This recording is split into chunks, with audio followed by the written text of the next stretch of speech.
How y'all doing, Facebook land? It's Jody Comey, your host for Against the Grain Sports. We bring it back at you some more NBA talk.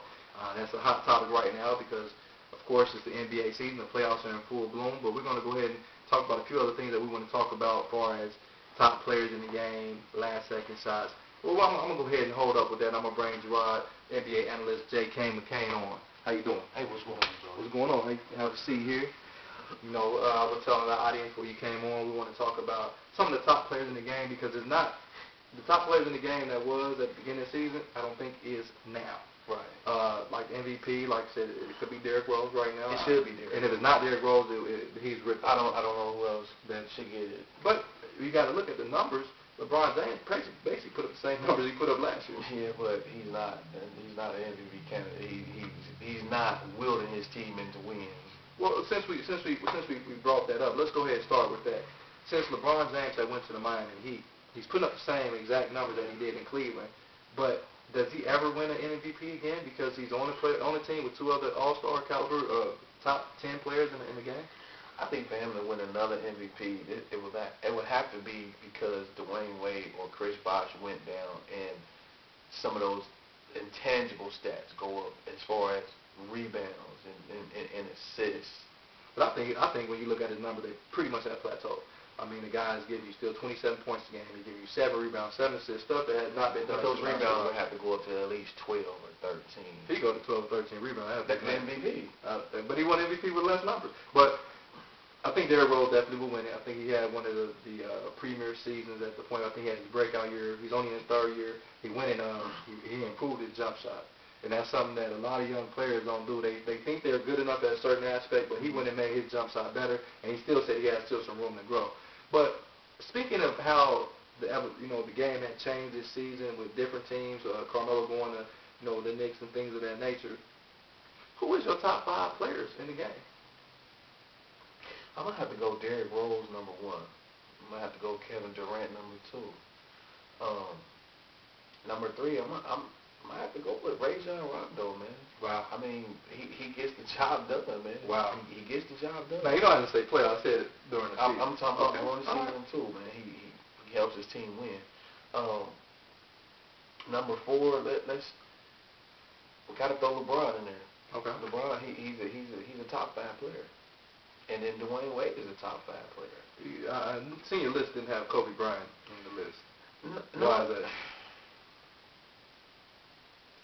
Well, Kobe's been taking breaks, man. I mean, he's still a great player. I put him at number 6. Wow. Kobe's been taking breaks, man. He's been taking breaks.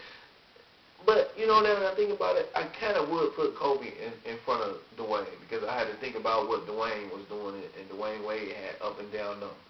He did have some up and down numbers. So let's go with Kobe, and then I'll put Dwayne at 6. Well, my list will go a little bit differently. I mean, my number 1 player in the game today, I still got to go with Kobe Bryant, no doubt, because without Kobe Bryant, the Lakers wouldn't go. But then it's a little different after that. I got to go with KD, Kevin Durant. I think he's the number 2 player in the game right now. He's about to take over number 1, I think, as soon as next year. Mm-hmm. My number 3 guy is Derrick Rose. I think he has basically surpassed all point guards where I was really a true believer in Deron Williams. And I think Deron Williams had fell to 3 on that list behind Chris Paul and Derrick Rose. My number 4 guy, it's got to be LeBron James. A lot of people be like, well, why is he not number 1? Because LeBron James, to me, and it's not being biased, but I think he still has a lot of stuff in his game that he needs to improve on. Mm-hmm. He's an excellent facilitator. He might, later on in his career, have to move to the point guard position, but he's not a post-up player. After 8 years in the league, you expect him to have some kind of low-post presence, and he doesn't have it. Right. And he's going to get to a point where he can't go full speed ahead each way down court. You see Michael Jordan had to slow down. Kobe Bryant developed that jump shot, and that's something he don't have, and you don't get that just overnight. So that's going to be something that he's going to really have to work on. Right. And then number 5 it's really a toss-up because, I could go Dirk Nowitzki because I think that Dirk Nowitzki is one of the premier players in the league. Even after 12 seasons, he's the most difficult player in the league to defend. But it goes to the defensive side of the ball. He has trouble with power forwards, and he has trouble moving his feet. And he had trouble with late game heroics. So I can't really put him there. I would love to put Dwayne Wade up there, but now we don't know how good he's going to ever be because he has seen double LeBron James and Chris Bosh. It's a tough spot, but I'm really going to have to go at this particular time with Chris Paul. I think Chris Paul has showed you how valuable he is to the NBA as well as to his team. Right. Because without Chris Paul, y'all see what happened last year. He missed, I think, 60 games, 60, 70 games last year. They were a lottery team. They were a lottery team. So the importance of Chris Paul, and then you're seeing what he's doing in the playoffs, but they have to put Kobe Bryant on him. Right. Because you don't put Kobe Bryant on him, the series is going to be over. And he's still doing what he wants. He's still doing what he wants to do. He's still so doing I gotta put Chris Paul at the fifth spot. You know, I'm not taking anything away from Dirk Nowitzki or Dwayne Wade or the upcoming what's you got, Blake Griffin, or taking anything away from those players that I miss or y'all may think that I miss. But you guys, I want y'all to comment on this post and feel free to put y'all top 5 guys on the list. You know, because there's a lot of up and coming guys that we didn't put on the list. Carmelo Anthony is another one, but he only plays one end of the court. Paul Pierce is another one, but you know, we don't know it. And you put Rajon Rondo, I think he's one of the most valuable players. I wouldn't say he's the best player, but I got to give it his value. I can't put Carmelo up there yet because Carmelo, he settles a lot for, you know what I mean, for easy shots, easy low percentage shots. Right. Which, you know, he hits a lot of them, but at the same time he misses a lot of them. I don't think he uses his full potential as far as inside-outside game. You know, I just really don't feel like he does that. I feel like every time he gets the ball in the post, that's a score. But he'd rather just shoot that quick three-pointer, or he'd rather shoot that quick jump shot instead of getting to the rim and getting those easy buckets. And attacking the basket. But it's another guy that I know Facebook land is going to argue about. There's no Dwight Howard on the list. No, it's not. And Dwight Howard, me personally, everybody knows if they follow Against the Grain Sports, I'm a big Dwight Howard hater. You know, let's just go ahead and put it out there, because I think when you're the only true center in the league, your numbers should be Shaquille O'Neal-like. You should be scoring in. They have been in the playoffs. Yeah, the guy had 46 points. He did. And he averaged over 90 points again. He had 46 points and like 19 rebounds. But aren't they down 3-1? It's the reason why it's the reason why he's having those productive games, because it's not equaling wins.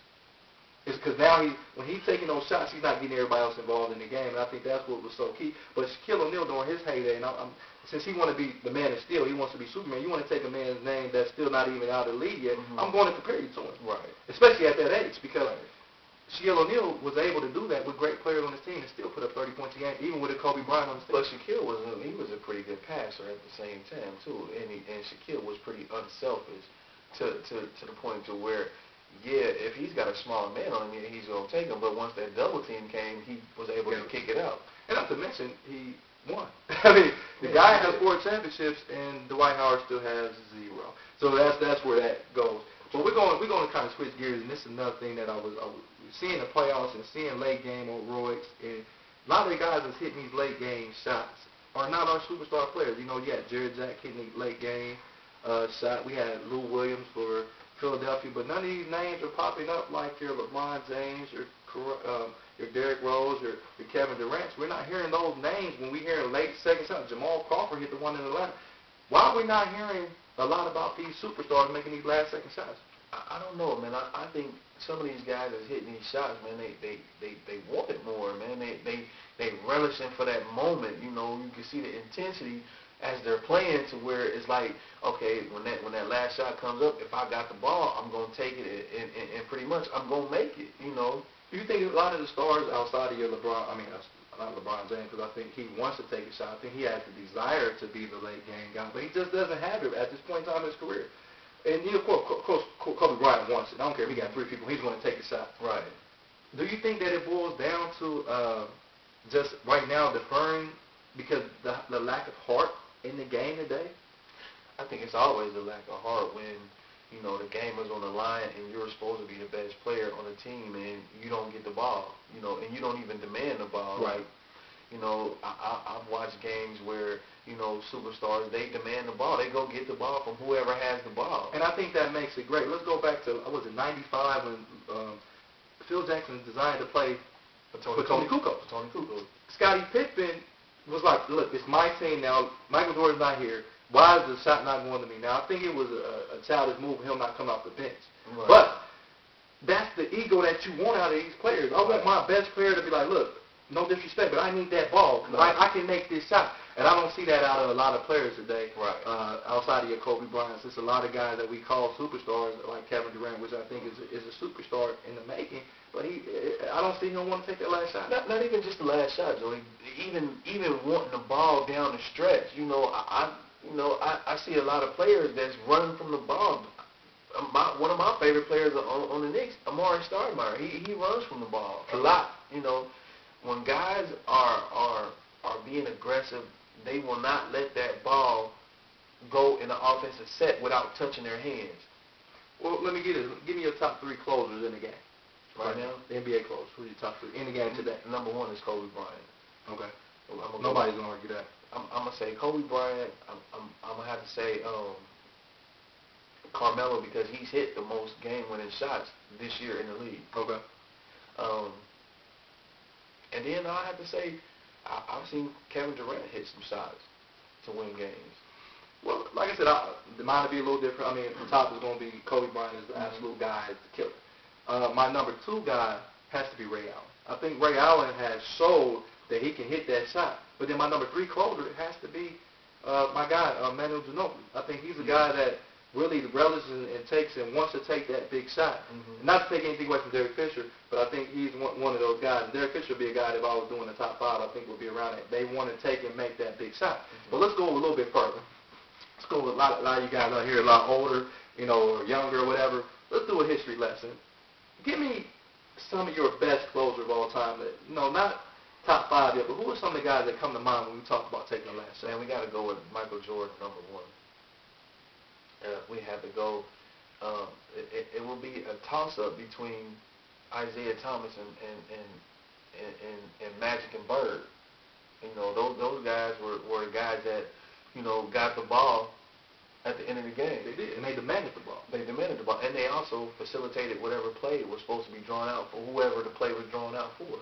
But there's some guys that we didn't mention, that you didn't mention yet. Reggie Miller. Reggie Miller was a guy that he proven that he can take it. He had the confidence and the swagger, and he wanted that. And I don't see any guy in the game today that matches up with his type of intensity. But let's talk about the number 1 in my book, big game shots, big game Robert Horry. He done it for 3 different teams. Robert Horry. And actually, he did it for the Lakers, he did it for Houston, he did it for San Antonio. So this guy had made it, and all those teams had won championships. This guy had 6 championship rings, and he was a key member, and he took big shots. And a lot of people argue, well, he didn't create his own shot. Regardless, he created the shot, and he made the big shot. Right. So would you put Robert Horry up there with the great shot makers? Because even though he didn't create his own shot? I would. There's some other guys that we missing off this list. I know a lot of guys at home like, well, you didn't put Bob Cousy on there. One of your San Antonio guys, Sean Elliott. Sean Elliott made a few big shots. Sean Elliott. Another guy, we talking about big shots, you really don't put him in that category, but Tim Duncan was a guy that made a lot of big shots, especially for a big man. He made a lot of big shots going down the stretch when most big men are pulled out the game, like a Shaquille O'Neal. They're pulled out because they can't hit free throws. But when we looking at big shots, if I'm gonna go with my list, and I know a lot of people at home, I'm gonna get y'all put your comments on the page, and we want you to put comments, but don't send any hate mail. My number 1 big shot guy is Larry Bird. I mean, Larry Bird is number 1 on the list. This guy was playing with potentially 3 to 4 All-Stars. So you put Larry Bird over Michael Jordan? Over Michael Jordan. He's over Michael Jordan and Magic Johnson. This guy, Larry Bird, was, even though he's one of the great, but I feel he's still underrated. I think he was still an underrated player because Larry Bird was an absolute killer. He talked more trash than anybody in the league that nobody knows about. He did. And he played on a team that had 4 to 5 All-Stars, but he still was able to put up 24 points a game. The same stats that LeBron James put up, but he was able to do so. I got to put Larry Bird. Larry Bird was number 1 on a team that was full of All-Stars like LeBron James in Miami. My number 2 guy, you got to go with Michael Jordan. Michael Jordan was an absolute killer. But my number 3 guy is a guy still playing today, and that's Kobe Bryant. I got to put Kobe Bryant because he has that hunger to be the best. He didn't have 5 championships just because he had Shaquille O'Neal, because he done won 2 without him, and he could have potentially won 3. So he will be my number 3 guy on the list. My number 4 guy has to be Reggie Miller. The guy, and I hate to bring up this salt in the wound, but what he did to the New York Knicks was just unbelievable. It was. And also what he did against the Chicago Bulls in a series that maybe they should have won in '97. They should have won that series. So I got to put Reggie Miller. And then round out my top five, it has to be Big Shot Rob. And only why he's not higher is because he didn't create his own shot. And I know y'all like, well, where is Magic Johnson now? Magic Johnson was great, but Big Shot Rob was a guy that he was just put in, and it's like he had ice water in his veins. Like this guy, it didn't matter. Right. You know, what he did with Houston, he was a rookie when he did that in Houston. People don't realize he was a rookie hitting those shots in Houston and was a key element of them winning 2 championships. And then what he did in the shot that everybody gets to see is when he hit against Sacramento. Right. When he was the Lakers. And then he hit big shots with San Antonio. And he hit it in the playoffs. He didn't hit it at the end of games, which is great, but he hit it when it counted the most. So that's why I put him in my top five. Now, if it was another one, it would be Magic Johnson, but those are my guys. And Ray Allen is creeping up the list because I think he has hit some great shots. Yeah, he has. He has. But everybody at home, I want y'all to put y'all comments on here. You don't have to agree with us. You know, I want y'all to put what y'all think is y'all top five. If y'all watching that Facebook land, Against the Grain Sports and our fans, we appreciate it. All the guys that put comments on there on a day-to-day basis, I hope that they're able to come and give y'all a list. But I do got Larry Bird, so if I get hate mail and y'all like, well, why Michael Jordan ain't #1? This is my opinion. Y'all give me yours. So this is Jay Kane, our NBA analyst Against the Grain Sports. Thank you for coming on. No problem. He will be back, he definitely, and we're going to keep giving it to you live on Against the Grain Sports. But like I said, we talk about a wide variety of things. If you guys have some topics or some things that you want to talk about, we talk about more than just NBA. But right now we're on our NBA kick because it is the playoffs. So check us out. We're going to keep bringing it to you live. Sorry for the break that we took, but we're back. So it's your host, Jody Coleman from Against the Grain Sports. Get with us later.